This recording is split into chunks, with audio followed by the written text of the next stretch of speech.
Hi everyone, in this video we're going to do a couple examples of polynomial long division, so I would encourage you to follow along by writing this problem down and then taking notes over it. So divide 2x to the third plus 3x squared minus 5x plus 6 by x plus 2.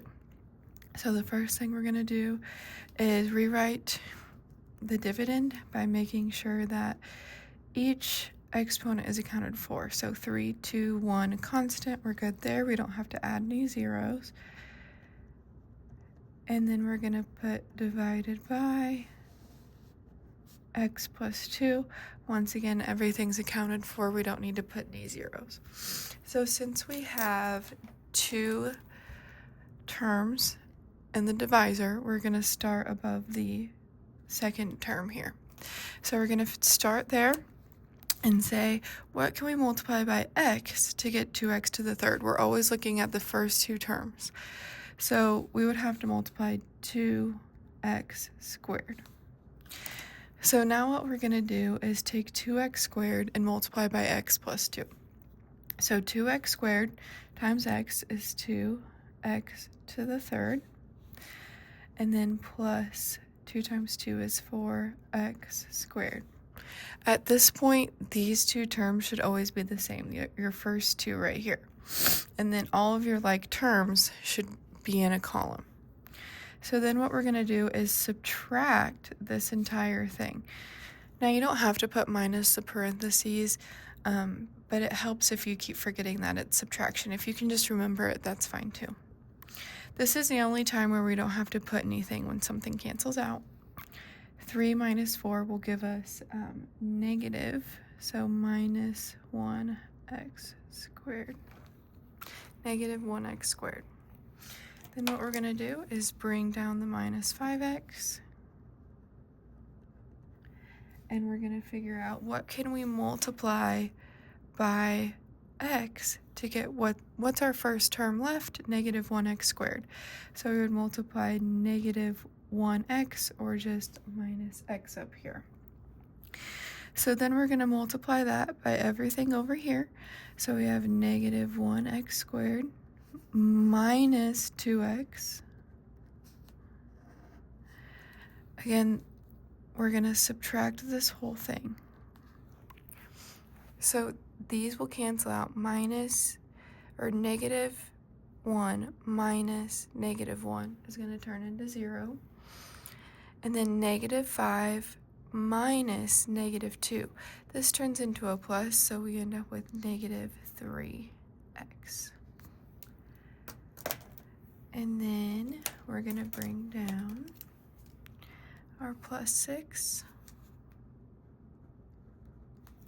So again, we're going to look at the first terms. What can I multiply by x to get negative 3? And that is negative 3.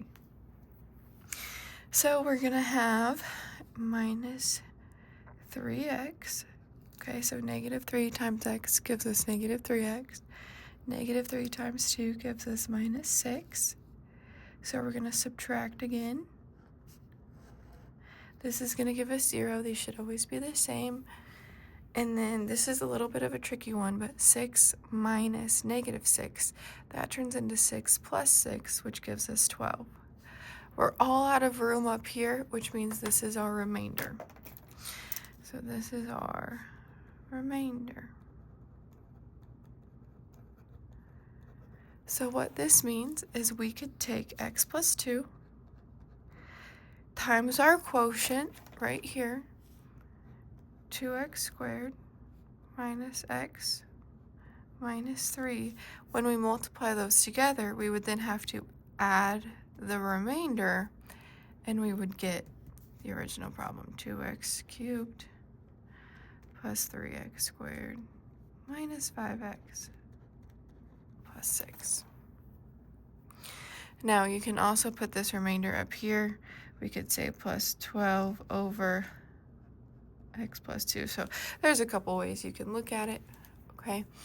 But this is going to be how we would want to write our answer if it asks us to write it as the quotient and the remainder.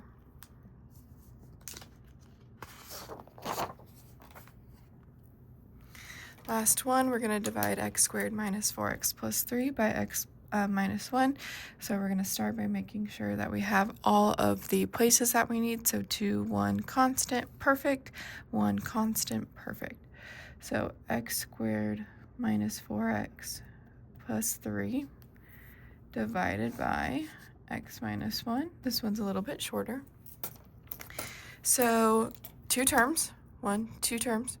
We're going to start above the second term. So to figure out where we start, or what we start multiplying by, I guess I should say, is we're going to look at our first terms. What can we multiply by x to get x squared? Well, that would just be x. So then we're going to multiply these 2 terms by x. So we get x squared minus 1x, and we're going to subtract. These are going to go away. Remember, this is the only time you don't have to write anything. Negative 4 minus negative 1. That's going to be negative 4 plus 1. So we're going to get negative 3x. Again, our like terms should all be in a row here. And you can see back in this one, our like terms were always in those columns. I guess I should have said columns instead of rows. But we always had like terms going down. Okay, back to this problem. Let's bring down 3.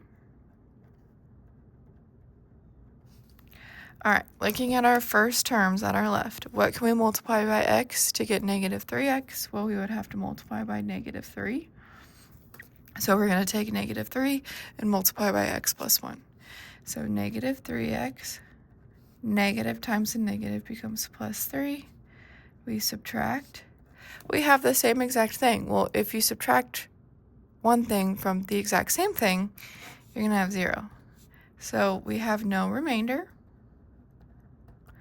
When we have no remainder, that means the divisor is actually a factor of that dividend. So this one's going to look really nice when we write it out. It's going to be that x minus 1 times x minus 3